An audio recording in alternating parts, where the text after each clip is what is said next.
La Tesla était garée dans l'allée de la maison de ma mère. Sa peinture bleue métallisée scintillait sous le soleil de fin d'après-midi. Je l'avais conduite pour le déjeuner du dimanche sans trop y penser. Je possédais 3 voitures, et celle-ci s'avérait être la plus pratique pour le trajet sur l'autoroute jusqu'à la maison de ma mère en banlieue pavillonnaire. J'aidais ma mère à mettre la table lorsque mon neveu Théo est entré en courant du jardin, son visage de 8 ans rouge d'excitation. « Tati Julie, c'est ta voiture dehors ? La bleue ? » « C'est bien ça, dis-je en pliant les serviettes. Elle est trop cool. Je pourrais m'asseoir dedans plus tard ? Avant que je puisse répondre, ma sœur Laura est entrée dans la salle à manger. Son expression arborait déjà ce sourire si particulier qu'elle affichait quand elle s'apprêtait à dire quelque chose de blessant sous couvert d'une blague. « Théo, mon chéri, ce n'est pas la voiture de Tati Julie. Elle l'a empruntée à son patron pour le week-end. C'est gentil de sa part, n'est-ce pas ? » Le silence s'est installé dans la pièce. Ma mère a levé les yeux du rôti qu'elle découpait. Mon beau-frère Damien m'a jeté un regard, puis a vite détourné les yeux. Oncle Paul a suspendu son geste alors qu'il allait prendre un petit pain. Théo avait l'air confus, mais Tati Julie a dit. « Théo, va te laver les mains, » a dit Laura, sa voix toujours légère mais ferme. Après son départ, elle s'est tournée vers moi. « Je veux dire, c'est une Tesla, Julie.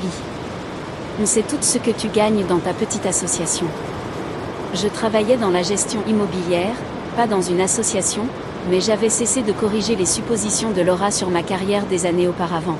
« Ça doit être sympa d'avoir un patron généreux », a ajouté tante Sylvie en passant les haricots verts. De mon temps, on devait acheter nos propres voitures. Damien a ri. Oncle Paul a gloussé. Ma mère n'a rien dit, se concentrant intensément sur la découpe de la viande. J'ai posé la serviette que je pliais et j'ai pris mon sac à main. « Où vas-tu ? » a demandé ma mère en levant enfin les yeux. « Je viens de me souvenir que j'ai une réunion tôt demain matin. Je devrais y aller. » « Mais nous n'avons même pas encore mangé, » a protesté ma mère, bien que sa protestation fût peu convaincue. « Gardez-moi des restes. » J'ai souri, le même sourire calme que j'avais appris à porter pendant des années de repas de famille où mes choix de vie étaient disséqués et jugés insuffisants. Je passerai les prendre la semaine prochaine. Je suis sortie sans un mot de plus, sentant leur regard dans mon dos. Théo arrivait du couloir, les mains encore mouillées. « Tati Julie, où tu vas ? » « Je dois y aller, mon grand. Mais la prochaine fois que tu viendras me voir, je te laisserai t'asseoir dans la voiture. » Marché conclu ? Son visage s'est illuminé. Vraiment ? Chez toi ? Chez moi. Je ne vivais pas dans une maison, du moins pas celle qu'il connaissait. Il pensait que je louais un petit studio en centre-ville. Il ne l'avait jamais visité car chaque fois qu'il venait en ville, il logeait chez Laura, dans sa maison de la rue des Tilleuls. La maison que je l'avais aidé à acheter il y a 3 ans, quand son dossier n'était pas assez solide pour le prêt immobilier qu'elle voulait. Je suis rentrée chez moi en silence, l'autoroute s'étirant devant moi. Mon téléphone a commencé à vibrer après une 60aine de kilomètres. Des messages sur la conversation de groupe de la famille. Je n'ai pas regardé. Au moment où je me suis garée dans ma véritable allée, celle de ma vraie maison dans une résidence privée et sécurisée à une demi-heure de la ville, j'avais 17 notifications. Je les ai toutes ignorées, je suis entrée, j'ai nourri mon chat et j'ai essayé de me concentrer sur le documentaire que je voulais regarder depuis un moment. À 22h47, mon téléphone a vibré avec un message direct de Laura. « N'oublie pas que le paiement pour la maison est dû le 3. Tu peux l'envoyer d'ici là ? » J'ai fixé le message un long moment. Le paiement pour la maison ? Comme si c'était moi qui vivais dans son pavillon de 4 chambres de la rue des Tilleuls. Comme si c'était moi qui avais eu besoin d'un garant il y a 3 ans parce que mon taux d'endettement était trop élevé. Comme si ce n'était pas moi qui avais structuré toute l'affaire de manière à être la seule propriétaire du bien et qu'elle me versait des mensualités qui couvraient mes coûts plus un petit bénéfice.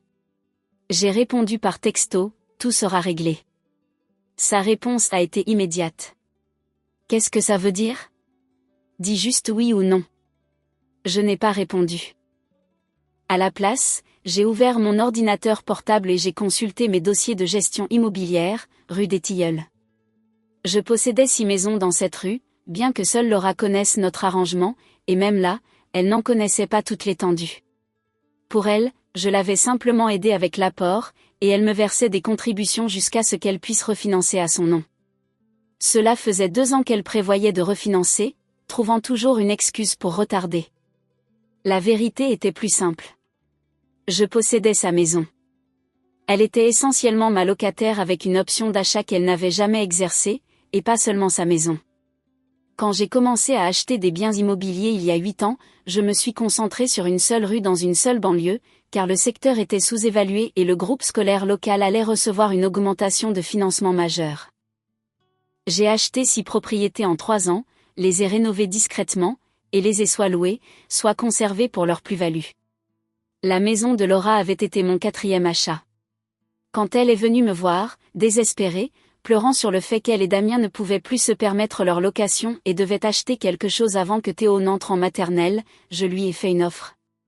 J'achèterais une maison comptant. Elle pourrait y vivre et me verser des mensualités. Des mensualités que j'avais structurées pour être inférieures à son ancien loyer. Quand elle serait prête et qualifiée, elle pourrait me l'acheter à un prix juste du marché, moins ses versements. Cela avait semblé généreux à l'époque, et ça l'était, mais elle a transformé cela en une histoire où j'étais la petite sœur qui avait réussi à rassembler assez d'argent pour l'aider, tandis qu'elle me faisait une faveur en acceptant.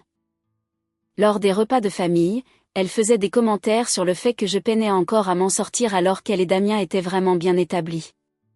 La remarque sur la Tesla n'était que la dernière d'une longue série. J'ai fermé mon ordinateur portable et je suis allée me coucher. Mardi matin, mon gestionnaire immobilier a appelé. Julie, j'ai les nouvelles candidatures de locataires pour le 4782 rue des Tilleuls. Un jeune couple, tous 2 enseignants, excellente référence. Est-ce que je lance la procédure? Oui, mais faisons d'abord la vérification complète des antécédents. Pas de précipitation. La maison n'a pas besoin d'être occupée avant le mois prochain. Compris. Je voulais aussi signaler que le paiement de Laura le mois dernier avait 3 jours de retard. Pas assez pour déclencher des pénalités, mais c'est la 2e fois cette année. Je l'avais remarqué. Prenez en note, mais ne faites rien pour l'instant. Après avoir raccroché, je me suis assise à mon bureau et j'ai pensé au déjeuner de dimanche, au visage confus de Théo, à la cruauté désinvolte de Laura. Si habituelle qu'elle semblait presque un réflexe, aux 17 messages que je n'avais toujours pas lus. J'ai ouvert la conversation de groupe de la famille. La plupart étaient anodins. Maman demandait si quelqu'un voulait sa vieille cafetière. Oncle Paul partageait un article sur la politique locale. Mais il y avait 3 messages de Laura. Tous envoyés peu après mon départ dimanche. Julie est partie en claquant la porte parce qu'on a fait une blague sur sa voiture empruntée MDR. Tellement susceptible. Elle ne supporte aucune taquinerie. Ça doit être sympa de vivre dans un monde imaginaire où tu prétends être plus riche que tu ne le es. Damien avait répondu avec un emoji qui pleure de rire. Tante Sylvie avait écrit « Les jeunes sont si susceptibles de nos jours ». Seul le père de Théo, mon frère cadet Marc, qui vivait à Lyon et venait rarement aux événements familiaux, avait dit autre chose. Peut-être qu'on devrait laisser Julie tranquille. On ne connaît pas vraiment sa situation financière. La réponse de Laura, crois-moi, je connais exactement sa situation financière. Je l'aide littéralement à joindre les 2 bouts. J'ai posé mon téléphone et j'ai ouvert mes emails. Il y avait un message de mon conseiller financier confirmant notre rendez-vous la semaine prochaine pour discuter de l'expansion de mon portefeuille immobilier vers des biens commerciaux. Un autre de mon comptable concernant les estimations d'impôts trimestriels.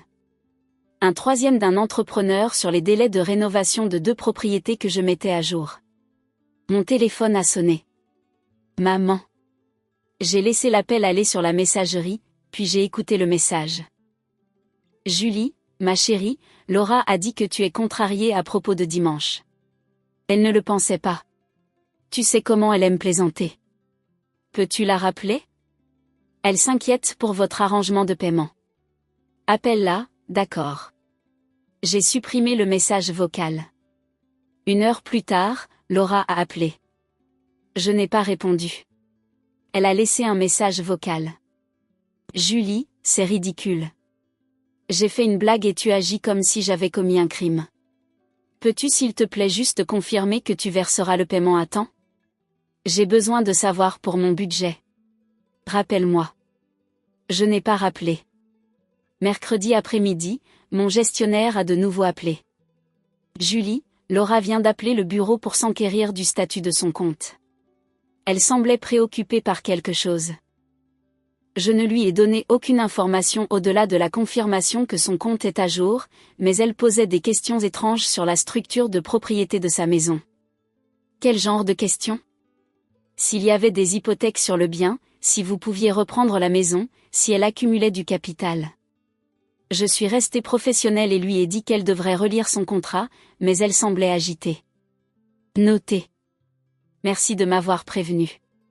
Après avoir raccroché, j'ai affiché le contrat de Laura sur mon ordinateur. Les termes étaient clairs. Elle effectuait des paiements en vue d'un achat éventuel, mais la propriété restait à mon nom jusqu'à ce qu'elle finalise l'achat complet ou refinance avec un prêteur traditionnel. Elle l'avait signé il y a 3 ans, examiné par nos 2 avocats. Le contrat incluait également une clause standard. Si les paiements avaient plus de 30 jours de retard, je pouvais entamer une procédure d'expulsion comme je le ferais avec n'importe quel locataire.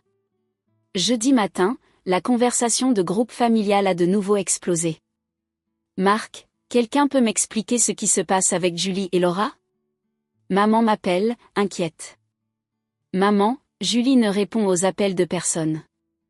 Laura doit lui parler de leur arrangement pour la maison. Laura, leur arrangement pour la maison. C'est ma maison. Julie a juste aidé avec l'apport. Oncle Paul, la famille ne devrait pas laisser l'argent se mettre entre eux.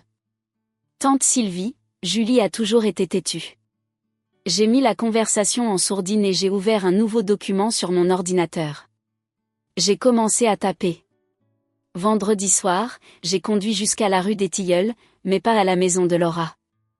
Je n'avais aucune envie d'une confrontation. J'ai roulé lentement tout le long de la rue, regardant mes propriétés. 4782 rue des Tilleuls. Une jeune famille, 2 enfants, le jardin toujours impeccable. 4791 rue des Tilleuls, couple de retraités. Calme, ils payaient constamment avec 3 mois d'avance. 4805 rue des Tilleuls, la maison de Laura. La pelouse avait besoin d'être tondue. Des jouets étaient éparpillés sur le devant. 4818 rue des Tilleuls. Nouveau locataire emménageant le mois prochain. 4823 rue des Tilleuls. Une autre famille venait de renouveler son bail pour 2 ans. 4834 rue des Tilleuls, en cours de rénovation, serait de retour sur le marché dans 6 semaines. Ma rue, chacune de mes propriétés. Je n'avais jamais parlé de mes investissements immobiliers à personne dans ma famille au-delà de Laura. Quand j'avais commencé, ils étaient encore convaincus que je gaspillais mon potentiel en ne finissant pas ma grande école de commerce. Quand j'ai acheté ma première propriété, une saisie que j'ai rénovée et revendue, ils ont parlé de chance. Quand j'ai acheté la 2e et la 3e, ils ont cessé de poser des questions. Au moment où j'ai constitué mon portefeuille de la rue des Tilleuls, ils avaient décidé que je devais joindre les 2 bouts d'une manière indéfinie qu'ils ne voulaient pas examiner de trop près. Il était plus facile de croire que je survivais à peine que d'affronter la réalité que la déception de la famille avait discrètement bâti quelque chose de solide. Samedi matin, Laura s'est présentée à mon studio en ville, celui que je gardais comme bureau et où je dormais occasionnellement quand je travaillais tard.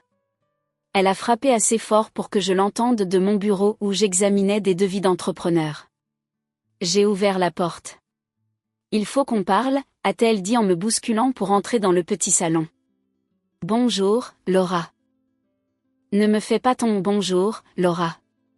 Qu'est-ce qui se passe, bordel? Tu ne réponds pas à mes appels. Tu es bizarre à propos du paiement et maintenant je découvre que tu possèdes ma maison. Genre, tu la possèdes vraiment. Tu as signé un contrat il y a 3 ans. Tu connaissais les termes. Je pensais que c'était temporaire. Je pensais que je constituais un capital pour en devenir propriétaire. Tu le fais, quand tu exerceras ton option d'achat. Je n'ai pas les moyens de l'acheter comptant. Le prix du marché est maintenant 60 000 € de plus que lorsque nous avons commencé. C'est comme ça que fonctionne l'immobilier, Laura. Les biens prennent de la valeur. Tu as eu 3 ans pour refinancer. Tu ne m'as jamais dit que j'avais une date limite. Il n'y a pas de date limite. Tu peux l'acheter quand tu seras prête, ou tu peux continuer à faire des paiements indéfiniment. Le contrat est flexible. Elle m'a dévisagé, le visage rouge. C'est à cause de ce que j'ai dit dimanche à propos de la voiture? Ça n'a rien à voir avec dimanche. Alors pourquoi tu es comme ça? Je l'ai regardé, vraiment regardé. Ma sœur aînée, qui avait passé toute notre enfance à être la plus brillante, la plus accomplie, celle dont maman se vantait auprès de ses amis, qui avait eu du mal à accepter que sa sœur cadette ait choisi un chemin non conventionnel, qui avait besoin d'aide mais ne supportait pas de le reconnaître. Je ne suis pas comme ça, dis-je doucement. Tu as posé une question sur le paiement. J'ai dit que tout serait réglé, et ce sera le cas. Ton paiement de novembre est dû dans 5 jours. Soit il est à l'heure, soit nous suivons les termes du contrat pour paiement en retard. Tu ne m'expulserais pas vraiment. Si tu as 30 jours de retard, oui. C'est ce que dit le contrat. Tu es ma sœur. Je suis ta propriétaire, Laura. Je suis ta propriétaire depuis 3 ans. Tu préfères juste me voir comme ta petite sœur bonne poire qui a réussi à gratter assez d'argent pour te jeter un os. Elle a reculé comme si je l'avais giflée. Ce n'est pas. Je n'ai jamais. Tu as dit à tout le monde au déjeuner de dimanche que j'avais emprunté ma voiture à mon patron.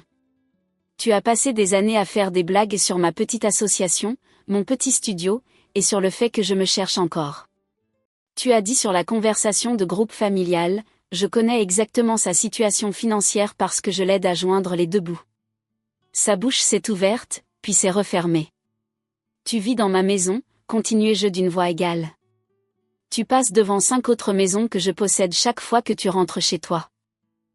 Tu ne m'as jamais posé une seule question sérieuse sur ma carrière ou ma vie parce que tu as décidé il y a des années que j'échouais et que tu réussissais, et cette narration était plus confortable que la réalité. Laura, ton paiement est du jeudi. Fais en sorte qu'il soit à l'heure. Je me suis dirigée vers la porte et je l'ai tenue ouverte. Elle est partie sans un autre mot. Jeudi est arrivé et passé. Pas de paiement. Vendredi matin, mon gestionnaire a appelé. Pas de paiement de la part de Laura. Dois-je envoyer le premier avis? Envoyez-le. C'est vraiment en train d'arriver. L'avis est parti vendredi après-midi. Paiement en retard. Période de grâce de 15 jours avant l'application des pénalités. 30 jours avant le début de la procédure d'expulsion. Mon téléphone a explosé d'appels et de textos. Je les ai tous ignorés. Samedi soir, on a frappé à la porte de ma vraie maison. Pas le studio, mais ma maison dans la résidence privée. Je n'avais jamais donné cette adresse à ma famille. J'ai ouvert la porte pour trouver Marc, son expression soigneusement neutre. Comment tu as trouvé cet endroit? J'ai engagé un détective privé. Ça m'a coûté 400 €. Il a regardé par-dessus mon épaule dans le hall d'entrée. Jolie maison. Vraiment très belle maison. Je me suis écartée pour le laisser entrer. Il a traversé lentement le rez-de-chaussée, admirant les plafonds cathédrales, la cuisine professionnelle, le mur de fenêtres donnant sur le lac privé. Depuis combien de temps tu vis ici? 5 ans. Et tu les as laissés croire que tu vivais dans ce studio. Je travaille dans ce studio. Je dors ici. Il s'est tourné pour me faire face. Laura est en train de perdre la tête. Maman pleure tous les jours. Ils m'ont envoyé pour te supplier de ne pas l'expulser. Et je ne vais pas supplier parce que honnêtement, Julie, elles l'ont bien cherché depuis des années. Il s'est assis sur mon canapé sans demander. J'ai déménagé à Lyon spécifiquement pour échapper à cette dynamique familiale, au favoritisme de maman, aux besoins de supériorité de Laura, à tout ça. Je sais. Sais-tu aussi que Laura raconte à tout le monde qu'elle te soutient financièrement? Qu'elle aide sa petite sœur? Je m'en doutais. Elle a dit à son club de lecture que tu avais des difficultés et qu'elle te prêtait de l'argent. Maman y croit. La moitié de la famille y croit. Je me suis assise en face de lui. Marc, je possède 6 propriétés dans la rue des Tilleuls. Je suis propriétaire de cette maison sans aucun crédit. J'ai des investissements à 7 chiffres. Je ne dis pas ça pour me vanter. Je le dis pour que tu comprennes que rien de ce que Laura raconte sur moi n'est basé sur la réalité. Il a hoché la tête lentement. Tu vas vraiment l'expulser? Si elle ne paie pas, oui. Ça va détruire la famille. La famille a été parfaitement à l'aise de me détruire pendant des années. Ils le faisaient juste discrètement lors des déjeuners du dimanche, dans les conversations de groupe et dans les commentaires à leurs amis. Je suis juste honnête sur mes limites. Nous sommes restés silencieux un moment. Pour ce que ça vaut, a dit Marc finalement, je suis fier de toi. De ce que tu as construit, de la façon dont tu as géré tout ça. Merci, mais je suis aussi inquiet pour Théo. C'est un bon gamin. Il ne mérite pas d'être pris au milieu de tout ça. Ça m'a touché plus que tout le reste. Théo, demandant à propos de la voiture avec une excitation sincère. Théo, qui n'avait jamais été autre chose que gentil avec moi. Je n'essaie pas de faire de mal à Théo, dis-je doucement. Je sais, mais Laura panique, et quand elle panique, elle ne prend pas de bonnes décisions. Pense-y, c'est tout ce que je demande. Après son départ, je suis restée seule dans mon salon et j'ai pensé à Théo, au déjeuner du dimanche et aux conversations de groupe, aux voitures empruntées et aux suppositions, à la maison de Laura et au paiement qui avait maintenant 8 jours de retard. Mon téléphone a vibré. Un texto de Laura. S'il te plaît, j'aurai le paiement lundi. Je suis désolée pour tout. S'il te plaît, ne fais pas ça à ma famille. J'ai regardé le message un long moment. Puis j'ai tapé, paiement dû pour lundi, fin de journée. Pénalité de retard annulée pour cette fois. Mais Laura, mon nom reste seul sur l'acte de propriété et tu dois arrêter de dire aux gens que j'ai des difficultés. Si j'entends une autre histoire sur le fait que tu me soutiens, le prochain retard de paiement déclenchera l'expulsion immédiatement. C'est clair? 3 minutes se sont écoulées avant qu'elle ne réponde. C'est clair. J'ai posé mon téléphone et je me suis dirigée vers ma fenêtre, regardant le lac. Certaines leçons coûtent de l'argent, d'autres de la fierté, et d'autres encore les mensonges confortables que l'on se raconte sur les personnes que l'on a sous-estimées.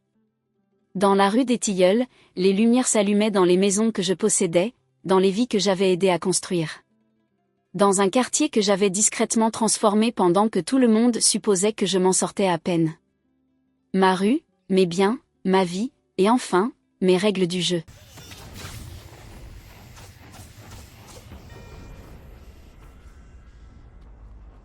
Scared.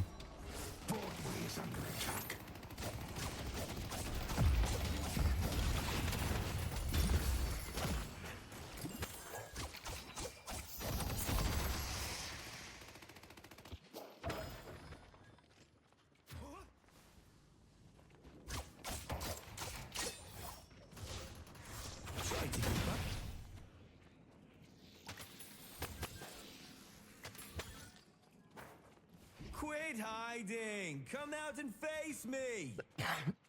Wait, I do agree with that sentiment, actually.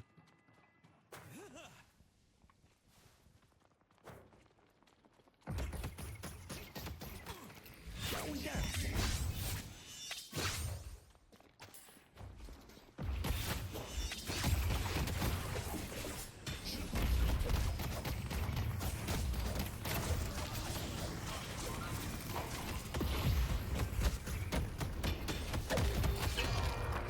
Why it takes 2 to kill me? Appreciate the help.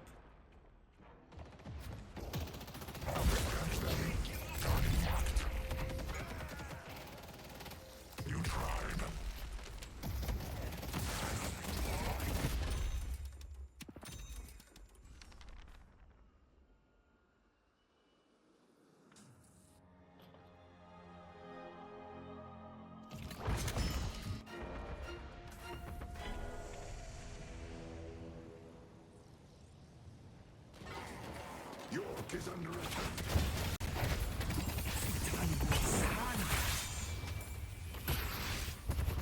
You're going to die.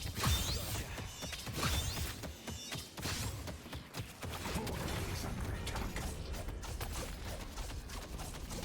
They destroyed our Blue Walker. Yeah, what can you do? We're kind of getting Where the trolled hell right did now. they go?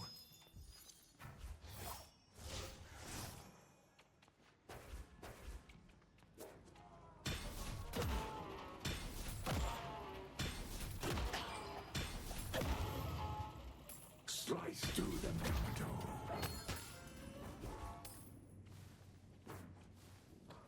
I'm in control here.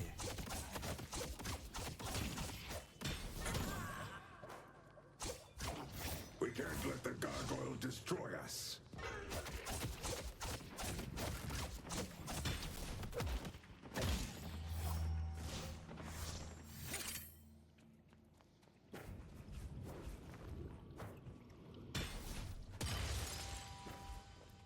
Heading to York. Let's go, Yoke.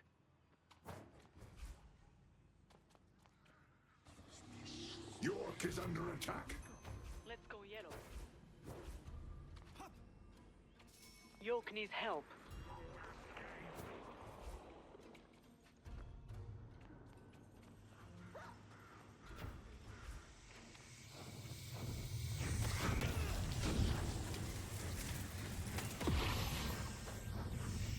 I'm going in!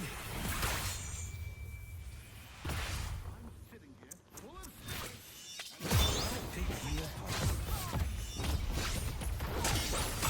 The ivy!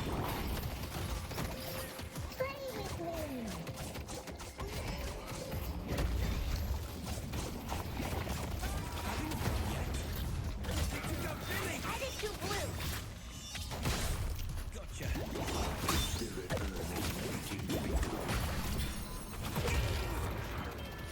Why? Why?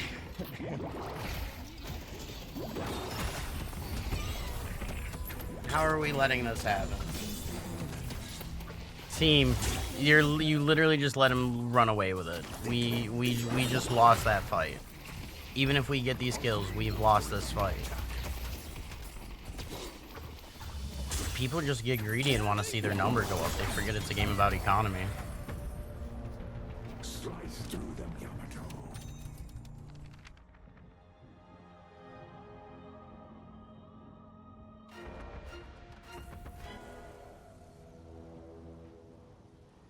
Oh, Rem's getting there.